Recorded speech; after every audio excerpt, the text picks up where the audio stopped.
والذین آمنوا اشد حبا للہ، اور جو لوگ ایمان والے ہیں ان کو ان سے اللہ تعالیٰ کی محبت زیادہ ہے۔ یعنی جس قدر کافر اپنے بتوں سے محبت رکھتے ہیں، مومن اللہ تعالیٰ کو اس سے زیادہ چاہتے ہیں، کیونکہ ایمان والوں کی محبت تو کسی حال بھی منقطع نہیں ہوتی۔ سامعین، خوشی ہو یا غم، راحت ہو یا الم، سکھ ہو یا دکھ ہو، یہ خالق کے بندے اپنے خالق سے جڑے رہتے ہیں۔ آسانی ہو یا تنگی، صحت ہو یا بیماری، جڑے رہتے ہیں۔ فقیری ہو یا امیری، ہر حال میں صبر و شکر کا مظاہرہ کرتے ہیں، کیونکہ یہ خالق کے بندے جانتے ہیں کہ ہمارے معبود نے فرمایا ہے وَنَحْنُ أَقْرَبُ إِلَيْهِ، ہم تم سے زیادہ قریب ہیں۔ أَفَلَا تُبْصِرُونَ، کیا تمہیں نظر نہیں آتا؟ اسی لیے یہ اللہ کے بندے، ہم اللہ کے بندے، اللہ کے سوا اپنی جان کو بھی نہیں چاہتے اور اپنے نفس کو بھی اللہ تعالیٰ کی رضا کے لیے وقف کرتے ہیں، حتیٰ کہ اللہ کی محبت میں اپنا تن من دھن سب قربان کر دیتے ہیں۔ سامعین، اور اللہ کے ہاں دستور ہے کہ نیکی کا اجر ضائع نہیں کیا جاتا، وہاں پرواہ کا جواب پرواہ سے دیا جاتا ہے۔ اور اللہ تعالیٰ کی محبت کی علامت یہ ہے کہ اللہ رب العزت کو کما حقہ رب بھی مانا جائے اور رب کی بھی مانی جائیں۔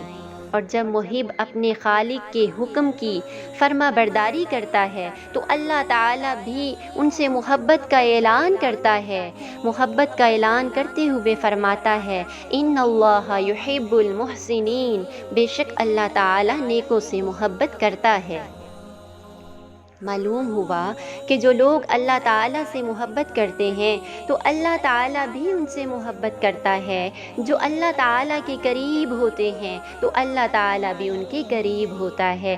حدیث پاک میں ہے، حضور سرور کائنات صلی اللہ علیہ وآلہ وسلم نے ارشاد فرمایا کہ اللہ تعالیٰ فرماتا ہے اور جو ایک بانشت میرے قریب ہوتا ہے تقربت منہ ذراعا ومن تقرب منی ذراعا تقربت منہ باعا، جو ایک بانشت میرے نزدیک ہوتا ہے تو میں ایک گز اس کے نزدیک ہو جاتا ہوں، اور جو ایک گز میرے نزدیک ہو جاتا ہے تو میں خالق مالک اس سے اور بھی زیادہ نزدیک ہو جاتا ہوں۔ جو میرے پاس چلتا ہوا آتا ہے میں اس کی طرف دوڑتا ہوا جاتا ہوں۔ سبحان اللہ۔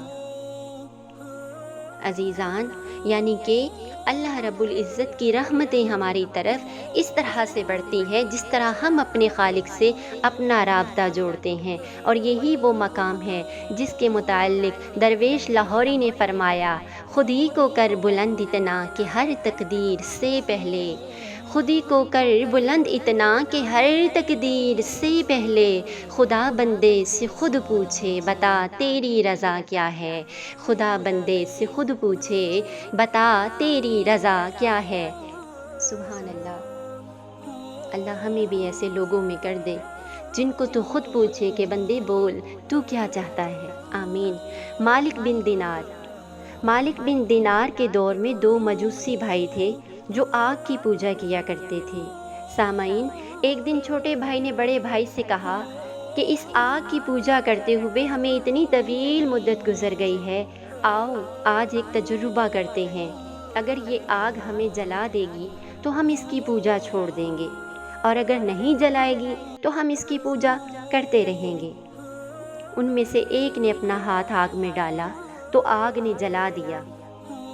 اب دونوں بھائی حضرت مالک بن دینار رحمۃ اللہ علیہ کے پاس گئے تاکہ ان سے اسلام کی تعلیم حاصل کریں، لیکن بڑے بھائی پر بدبختی سوار ہو گئی اور اس نے کہا کہ میں آگ کے سوا تو کسی کو بھی نہیں پوجوں گا، اور چھوٹا اسلام لے آیا اور ایک کھنڈر میں جا کر خدا تعالیٰ کی عبادت کرنے لگا، بال بچوں کے کھانے پینے کی پرواہ بھی نہ کی۔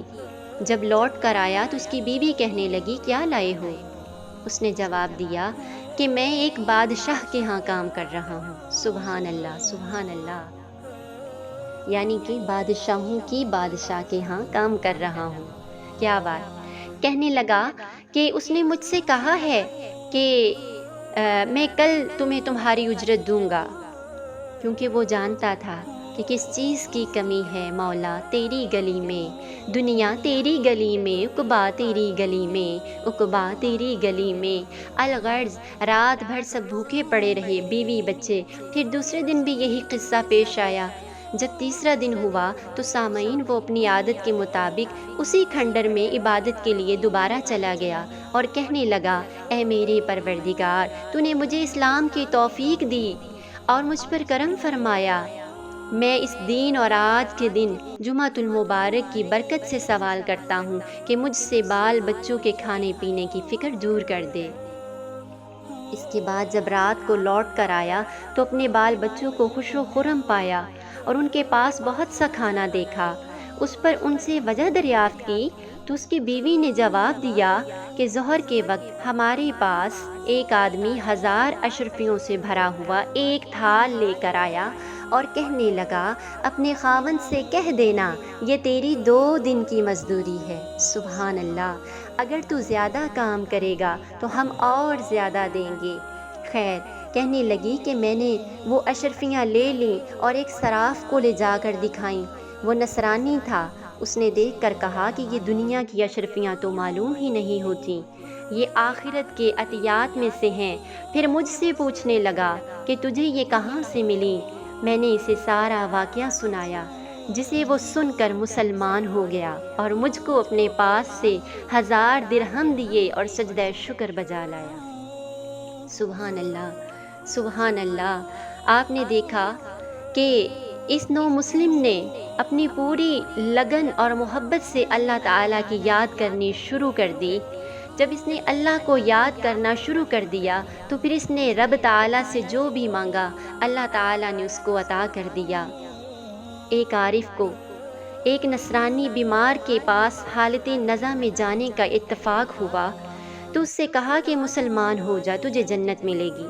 وہ بولا، مجھے اس کی تو ضرورت نہیں ہے۔ انہوں نے کہا، مسلمان ہو جا، تجھے دوزخ سے نجات ملے گی۔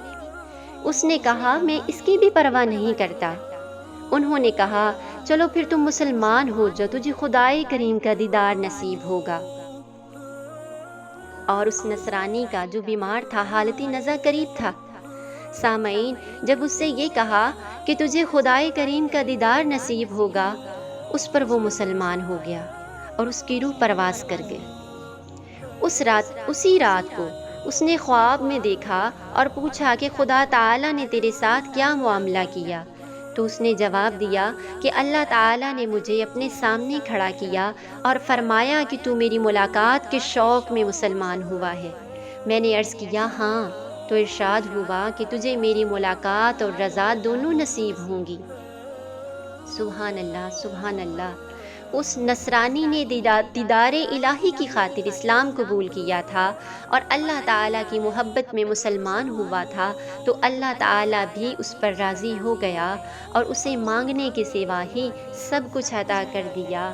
اسی اچھی سی بات پر میں اپنے مالک سے دعا مانگوں گی کہ اللہ پاک میرے تمام سامعین کو اور مجھے، جتنے بھی ہم گناہگار سیاہکار ہیں، اسیاں میں ڈوبے ہوئے ہیں، یا اللہ پاک ہم اس قابل تو نہیں ہیں، لیکن تیری شان شیاء عطاؤں کے مطابق دعا مانگتے ہیں۔ اللہ ہمیں ان بندوں میں شامل فرما جن کو تو کل اپنا دیدار عطا فرمائے گا، کل قیامت کے دن جنہیں تو اپنی رضا عطا فرمائے گا۔